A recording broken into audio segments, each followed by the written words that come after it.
Good morning, everybody. Thank you so much for joining us this morning.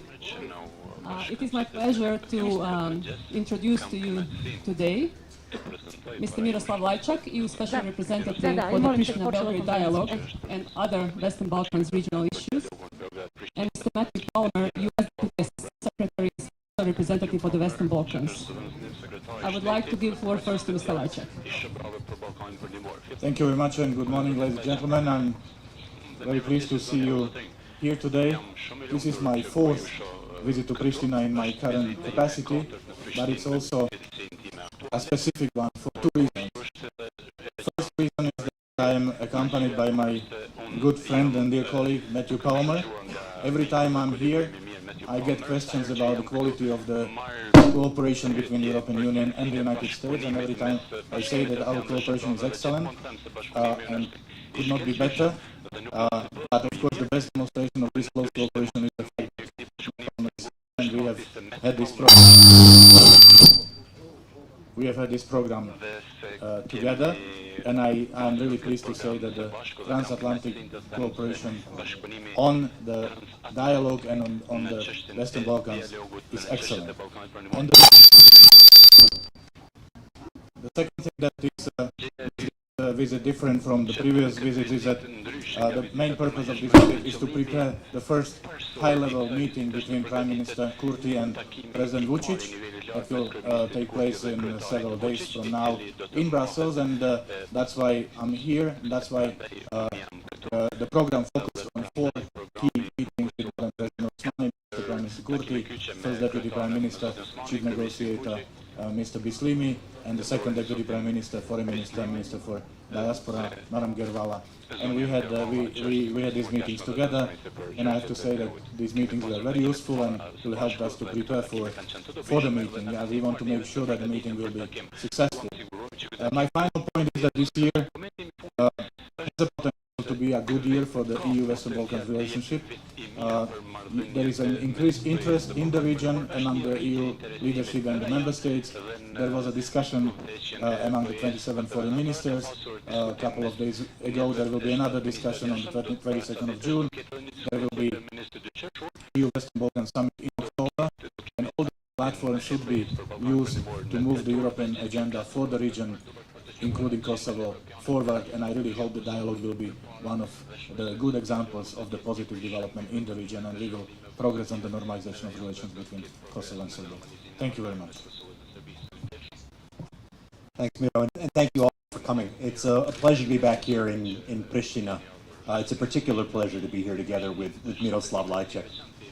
The United States strongly supports the dialogue between Serbia and Kosovo. The goal of the dialogue is the full normalization of the relationship with the United States. The goal is mutual recognition. It's the one thing that will really put this issue behind the parties, open up the path forward to membership in the European Union for both Serbia and Kosovo. The United States is not a party to the dialogue process, but we are partners in this process. We are actively engaged, working with both Belgrade and Pristina, working together with Miro Lajçak and his team in support of an agreement on full normalization. This is an important part of broader efforts on the part of the United States and the European Union together to support and advance the goal of European and Euro-Atlantic integration for the entire Western Balkans region. This has been the long-standing goal of the United States for decades. We remain committed to it. It is our vision for the future of this region. It is the region's vision for its own future. I look forward to partnering closely with Miro and his team, and to continuing close contact with the governments in both Pristina and Belgrade to advance the process and reach an agreement on normalization.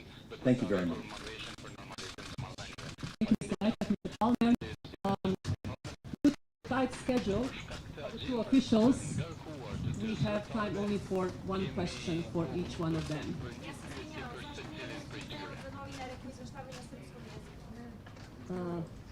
Pa trebao bi biti obezbijeđen. Ja se ispričavam, to je onda propust s naše strane. Stvarno mi je žao. Stvarno mi je žao. Treba bi prijevod i srpski i albanski jednako. Ja se ispričavam. To je onda naš propust. Okay. Besnik, klan Kosova. Yes, Lida, Besnik Tahiri, klan Kosova. I have 2 questions for you, Mr. Palmer. Very clever. No, just one question, Besnik. Okay, 1.5 then. You mentioned that you're intending that the final agreement between Kosovo and Serbia should be the mutual recognition. That we have President Vučić saying 3 days ago that there is no way he's going to sign accepting the independence of Kosovo. What kind of do you have a second plan when it comes to this final agreement? And are you going to make some kind of for changing his mind? And my second question is about the compromises. President Biden mentioned in its letter to President Osmani difficult compromises. What kind of compromises are you asking from the Kosovo side?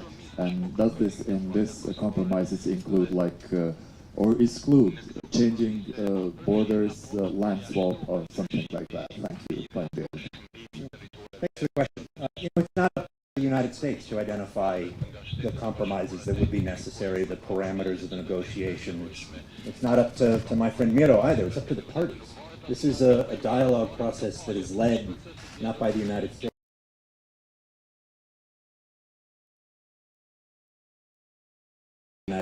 So it is up to the parties to shape, to identify, to agree on the parameters of the dialogue and to help move that process forward. We're here to support and encourage and advocate as the process moves forward.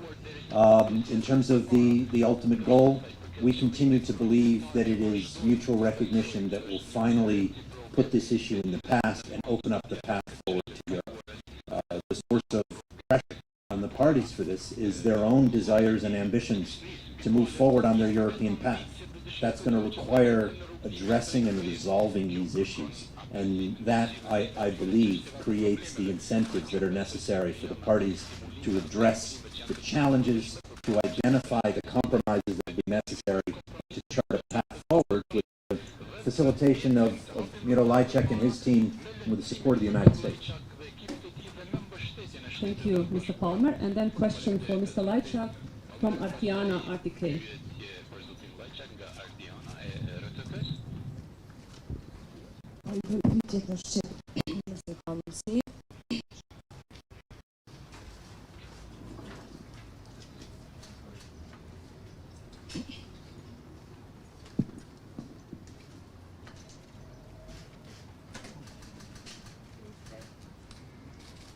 Zoti Lajçak, a mendoni ende se duhet të ndryshohet kushtetuta e Kosovës sa i përket asociacionit të komunave serbe? Pasi një gjë të tillë nuk e keni thënë në Kosovë, por vetëm gjatë vizitës tuaj në Beograd.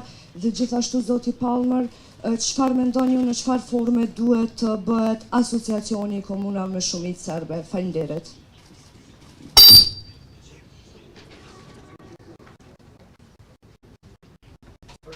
First, I really apologize, but we really don't have more time today. I have to see the European Union ambassadors, and then I have my plan to catch. But when I come next time after the dialogue meeting, I promise I will spend more time with you and answer your questions.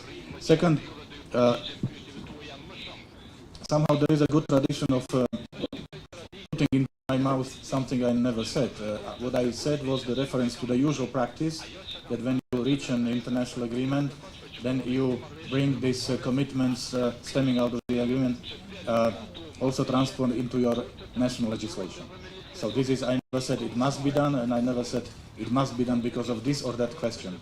I said this is what the parties negotiating international agreements usually do and must be prepared to do. But whether it will happen and to what extent and with regard to what issues, this is the dialogue will show, and exactly as Matt showed, the dialogue, the issues, the parameters, and the final outcome is in the hands of Pristina and Belgrade. And for me, very briefly, to answer your question, the form that the association should take is the form that is agreed by the parties. Thank you very much, Mr. Lajçak, Mr. Palmer. Thank you all for your time and for coming here today.